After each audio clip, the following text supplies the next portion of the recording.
ආයුෂ බොහෝ වේවා නිරෝගී සුව ලැබේවා මේ ඔබ දකින්නේ විෂ්ණුක්‍රාන්ති යන නමින් හඳුන්වන පැලැටියක්. විෂ්ණුක්‍රාන්ති පැලැටි මල් කින්ති වශයෙන් හටගනී මල් නිල් පැතිය. එක මල්ලිත් එක මල් 5ක් පමණ සෑදේ. මෙම ශාකය සහ මුලින්ගෙන සිඳ ගන්නා තෙල් හිසෙහි ආලේප කිරීමෙන් හිසකෙස් වර්ධනය වෙන බවක් පොතපතේ සඳහන් වේ. මුල් වලින් ලබා ගන්න යුෂ මානසික රෝගී තත්ත්වයන්ට ගුණදායක මෙන්ම බුද්ධි වර්ධනයට මතක ශක්තිය වැඩි කිරීමට මෙන්ම නිින්ද ලබා ගැනීමට ගුණදායක බවක් පැරණි පොතපතෙහි සඳහන් වේ. විෂ්ණුක්‍රාන්ති කොළ යුෂ රැගෙන පානය කිරීමෙන් ඇදුම කැස්ස සෙම්ප්‍රතිශ්‍යාවට ගුණදායක බවක් දැක්වේ. මුල් සහ කොළ යුෂ රැගෙන අඹරා නළලෙහි ආලේප කිරීමෙන් හිස රදය ඇස් දැවිල්ල සුව වෙන බවක් දැක්වේ.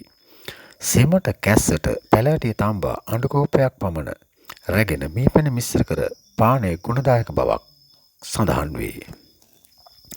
දුරාතීතයේදී විෂ්ණුක්‍රාන්ති පැලෑටිය සහ මුලින් තම්බා එළකිරි මීපැණි ගොටුකොළ යුෂ මිශ්‍ර කර තේ වතුර මෙන් උදේ හිස් බඩ පානය කිරීමෙන් මතක ශක්තිය වැඩි වී නිරෝගී සුව ලැබෙන බවක් පැරණි පොතපතෙහි සඳහන් වේ.